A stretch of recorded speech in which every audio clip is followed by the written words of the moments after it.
At the time when Amraphel was king of Shinar, Arioch king of Elaser, Chedorlaomer king of Elam, and Tidal king of Goyim, these kings went to war against Bera king of Sodom, Bersha king of Gomorrah, Shinab king of Admah, Shemeber king of Zeboim, and the king of Bela, that is Zor. All these latter kings joined forces in the valley of Siddim, that is, the Dead Sea Valley. For 12 years they had been subject to Chedorlaomer, but in the 13th year they rebelled.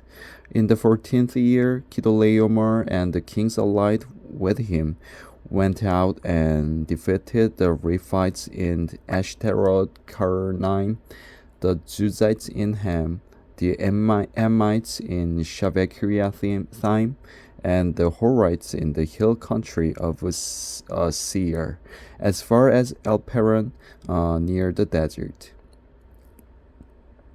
Then they turned back and went to En-Mishpat, that is Kadesh, and they conquered the whole territory of the Amalekites, as well as the Amorites who were living in Hazezon Tamar. Then the king of Sodom, the king of Gomorrah, the king of Admah, the king of Zeboim, and the king of Bela, that is Zor, marched out and drew up their battle lines in the valley of Siddim against Chedorlaomer, king of Elam, Tidal, king of Goyim, Amraphel, king of Shinar, and Arioch, king of Elaser. 4 kings against 5. Now the valley of Siddim was full of tar pits, and when the kings of Sodom and Gomorrah fled, some of the men fell into them, and the rest fled to the hills. The 4 kings seized all the goods of Sodom and Gomorrah and all their food. Then they went away. They also carried off Abram's nephew Lot and his possessions, since he was living in Sodom. A man who had escaped came and reported this to Abram the Hebrew. Now Abram was living near the great trees of Mamre, the Amorite, a brother of Eshcol and Aner, all of whom were allied with Abram. When Abram heard that his relative had been taken captive, he called out the 318 trained men born in his household and went in pursuit as far as Dan.